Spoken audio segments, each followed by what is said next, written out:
Assalamualaikum warahmatullahi wabarakatuh. Bagaimana kabar kalian anak-anak? Sehat? Mudah-mudahan kita selalu mendapatkan perlindungan dari Allah Subhanahu wa Ta'ala. Amin ya Rabbal Alamin. Berjumpa kembali dengan Bu Al-Maidah dari MTS Wahid Hasim Surabaya. Bu Al akan mengajak kalian untuk belajar sejarah kebudayaan Islam.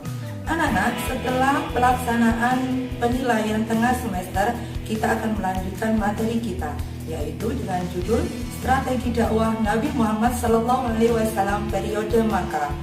Oke anak-anak, sebelum materi kita lanjutkan, kita akan memulai pembelajaran kita dengan berdoa dulu. Berdoa mulai. A'udzubillahi minasyaitonirrajim. Bismillahirrahmanirrahim. Raditu billahi rabban wa bil islami dinan wa bi Muhammadin nabiyyan wa rasulah. Rabbi zidni ilma warzuqni fahma waj'alni minas sholihin. Oke anak-anak, kalian bisa menyaksikan video pembelajaran berikut ini.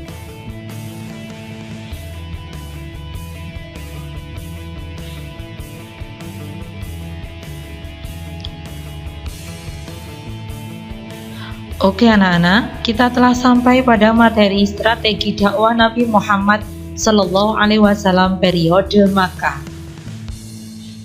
Materi ini merupakan materi sejarah kebudayaan Islam kelas 7 semester ganjil yang akan disampaikan oleh Bu Al-Maidah SPDI. Ini adalah kompetensi inti dan kompetensi dasarnya. Sedangkan ini adalah indikator pembelajaran dan tujuan pembelajaran.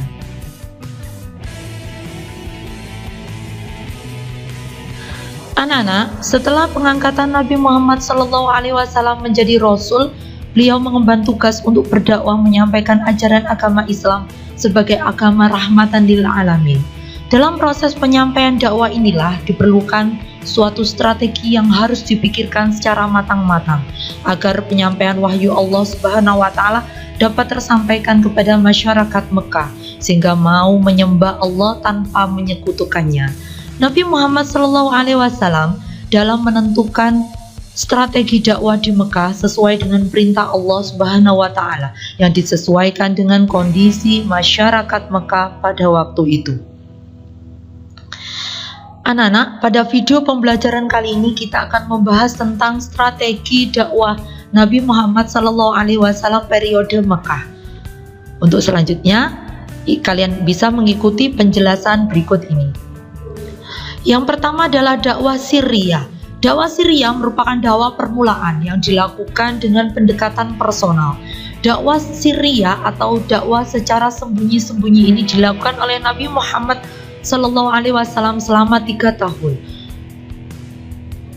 Rasulullah menyeru untuk masuk Islam orang-orang yang berada di lingkungan rumah tangganya sendiri dan kerabat serta sahabat dekatnya. Mengenai orang-orang yang telah memenuhi seruan dakwah Rasulullah adalah Khadijah binti Khuwailid yang merupakan istri Rasulullah sendiri, Ali bin Abi Thalib yang merupakan saudara sepupu Rasulullah yang tinggal serumah dengan beliau. Selanjutnya adalah Zaid bin Haritsah yang merupakan putra angkat dari Rasulullah. Yang keempat adalah Abu Bakar As-Siddiq yang merupakan sahabat dekat dari Rasulullah SAW, serta Ummu Aiman yang merupakan pengasuh Rasulullah sejak dari kecil. Orang-orang yang masuk Islam pada masa dakwah secara sembunyi-sembunyi itulah disebut dengan asabiqunal awwalun atau pemeluk Islam generasi awal. Selanjutnya anak-anak, dakwah jahar atau dakwah secara terang-terangan. Dakwah secara terang-terangan ini dimulai sejak tahun keempat dari kenabian, yakni setelah turunnya wahyu yang berisi perintah Allah Subhanahu wa ta'ala agar dakwah itu dilaksanakan secara terang-terangan. Wahyu tersebut berupa ayat Al-Quran, yakni surat Al-Hijr ayat 94. Anak-anak, adapun tahap-tahap dakwah Rasulullah secara terang-terangan antara lain sebagai berikut. Yang pertama adalah mengundang kaum kerabat keturunan dari Bani Hashim untuk menghadiri jamuan makan dan mengajak agar masuk Islam. Walau banyak yang belum menerima agama Islam, ada 3 kerabat dari kalangan Bani Hashim yang sudah mau menyatakan masuk Islam, tetapi masih merahasiakannya. Mereka adalah Ali bin Abi Thalib, Ja'far bin Abu Thalib, dan Zaid bin Haritsah. Sedangkan tahap yang kedua, yaitu Rasulullah SAW mengumpulkan para penduduk kota Mekah, terutama yang berada dan bertempat tinggal di sekitar Ka'bah untuk berkumpul di Bukit Saf. Pada periode dakwah secara terang-terangan ini, juga telah menyatakan diri masuk Islam dari kalangan kaum kafir Quraisy, yaitu Hamzah bin Abdul Muthalib yang merupakan paman dari Nabi Muhammad SAW serta Umar bin Khattab.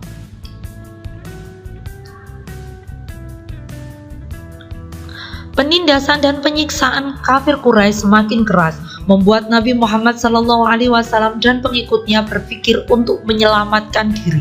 Dalam kondisi tersebut turunlah Quran surat Az-Zumar ayat yang ke-10 yang berisi perintah untuk berhijrah. Nabi Muhammad SAW memerintahkan kaum muslimin agar hijrah ke Habasyah karena Raja Habasyah yaitu Al-Simma An-Najasyi adalah seorang raja yang adil. Maka pada bulan Rajab tahun kelima dari kenabian, hijrahlah kelompok pertama yang terdiri dari 12 orang laki-laki dan 4 orang perempuan. Pemimpinnya adalah Utsman bin Affan yang hijrah bersama istrinya Sayyidah Ruqayyah putri Rasulullah, dan hijrah ke Habasyah terjadi 2 kali. Ruqayyah kembali bersama suaminya Utsman bin Affan bergabung dengan kelompok hijrah yang kedua. Kafir Quraisy khawatir akibat dari hijrah Habasyah, mereka takut Islam menyebar ke luar Mekah dan nantinya mereka akan mendapat bantuan dan pertolongan dari luar Mekah.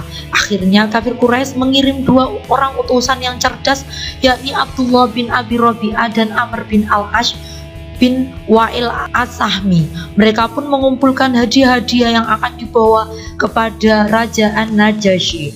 Mereka ingin merusak hubungan baik antara An-Najasyi dan orang-orang yang hijrah. 2 orang utusan kaum Quraisy itu pergi ke Habasyah. Mereka menyerahkan hadiahnya kepada Raja Habasyah. Mereka meminta raja agar mengembalikan kepada mereka orang-orang yang meninggalkan agama mereka. Raja Habasyah menolaknya dan sikapnya bahwa semua yang ada di tempatnya akan berada dalam perlindungannya dengan aman. Kedua utusan tersebut kembali ke Mekah dengan tangan hampa dan memberitahu sikap Raja Habasyah kepada pemimpin kaum kafir Quraisy. Pada tahun yang ke-10 dari kenabian Nabi Muhammad SAW, beliau kehilangan 2 orang yang dicintainya, yaitu Siti Khadijah, istrinya yang selalu bersamanya dalam menyebarkan Islam, serta Abu Thalib pamannya yang selalu melindungi dan membelanya dari ancaman orang-orang kafir Quraisy. Tahun tersebut dinamai tahun kesedihan atau Amul Huzn. Setelah meninggal keduanya, orang-orang kafir Quraisy semakin berani mengganggu dan menyakiti Nabi Muhammad SAW. Melihat kondisi seperti ini, Nabi bersama Zaid berencana pergi ke Thaif. Thaif merupakan wilayah yang berjarak sekitar 80 km dari tanah suci Makkah. Ada beberapa alasan Nabi Muhammad kenapa memilih Thaif. Di antaranya adalah yang pertama, Thaif merupakan kota kedua setelah Mekah. Yang kedua, di Thaif ada Bani Thaqif, salah satu suku Arab yang paling kuat. Sedangkan yang ketiga adalah jarak Thaif tidak jauh dari Mekah, yakni sekitar 80 km. Sedangkan yang keempat adalah Nabi Muhammad juga meminta perlindungan kepada keluarganya di Thaif. Akhirnya Nabi Muhammad SAW pergi ke Thaif untuk meminta bantuan serta perlindungan dari keluarganya yang berada di kota ini, yaitu Kinanah yang bergelar Abu Jalail dan Mas'ud yang bergelar Abu Kuhal serta Habib. Mereka adalah para pembesar dan penguasa di Thaif yang berasal dari keturunan Bani Thaqif. Nabi Muhammad berharap dakwanya diterima oleh masyarakat Taif. Akan tetapi harapan ini tidak menjadi kenyataan karena mereka tidak mau memberikan perlindungan dan bantuan apapun kepada Nabi Muhammad. Mereka menolak membantu Nabi Muhammad karena mereka menghindari perselisihan dengan masyarakat Mekah. Selain itu, mereka telah terhasut oleh pengaruh Abu Jahal dan para pembesar kafir Quraisy yang memberitahukan bahwa apa yang diajarkan oleh Muhammad adalah kebohongan dan akan menyesatkan bangsa Arab. Selanjutnya adalah Perjanjian Aqabah. Perjanjian Aqabah terjadi pada tahun ke-12 kenabian, bertepatan dengan tahun 621 Masehi. Nabi Muhammad SAW menemui rombongan haji dari Yasrib. Rombongan haji tersebut berjumlah sekitar 12 orang. Nabi Muhammad SAW menyampaikan dakwanya. Dakwah Nabi mendapat sambutan yang baik sehingga mereka menyatakan keislamannya di hadapan Nabi Muhammad SAW. Mereka melakukan baiat kepada Nabi di salah satu bukit di kota Mekah, yakni Bukit Aqabah. Maka baiat ini disebut dengan baiat Aqabah yang pertama. Adapun isinya adalah yang pertama, mereka menyatakan setia kepada Nabi Muhammad SAW. Sedangkan yang kedua adalah mereka menyatakan rela berkorban harta dan jiwa. Yang ketiga, mereka bersedia ikut menyebarkan ajaran agama Islam yang dianutnya. Yang keempat, mereka menyatakan tidak akan menyekutukan Allah Subhanahu wa Ta'ala. Yang kelima adalah mereka menyatakan tidak akan membunuh. Yang keenam adalah mereka menyatakan tidak akan melakukan kecurangan dan kedustaan. Anak-anak, pada tahun yang ke-13 dari kenabian, yakni tepatnya pada tahun 622 Masehi, jamaah Yasrib datang kembali ke kota Mekah untuk melaksanakan ibadah haji. Kali ini jamaah tersebut berjumlah 73 orang. Setibanya di kota Mekah, mereka menemui Nabi Muhammad SAW dan atas nama penduduk Yasrib, mereka menyampaikan pesan untuk disampaikan kepada Nabi Muhammad SAW. Pesan itu adalah berupa permintaan masyarakat Yasrib agar Nabi Muhammad bersedia datang ke kota mereka, memberikan penerangan tentang ajaran agama Islam dan sebagainya. Permohonan itu dikabulkan oleh Nabi Muhammad SAW dan beliau menyatakan kesediaannya untuk datang dan berdakwah di sana. Untuk memperkuat kesepakatan itu, mereka mengadakan perjanjian kembali di Bukit Aqabah. Karenanya perjanjian ini dalam sejarah Islam dikenal dengan sebutan Perjanjian Aqabah yang kedua. Adapun isi perjanjian Aqabah yang kedua adalah yang pertama, penduduk Yasrib siap dan bersedia melindungi Nabi Muhammad SAW. Yang kedua, penduduk Yasrib ikut berjuang dalam membela Islam dengan harta dan jiwa. Yang ketiga, penduduk Yasrib ikut bersedia memajukan agama Islam dan menyiarkan kepada sanak saudara mereka. Yang keempat, penduduk Yasrib siap menerima segala resiko dan tantangan dari dakwah Islam ini. Dengan keputusan itulah terbukalah di hadapan Nabi Muhammad harapan baru untuk memperoleh kemenangan karena telah mendapatkan jaminan, bantuan dan perlindungan dari masyarakat Yasrib. Sebab itulah kemudian Nabi Muhammad memerintahkan kepada sahabat-sahabatnya untuk hijrah ke Yasrib. Dari penjelasan yang sudah Bu Al sampaikan, kesimpulannya adalah strategi dakwah Nabi Muhammad SAW periode Mekah, yakni yang pertama adalah dakwah Syria, atau dakwah secara sembunyi-sembunyi.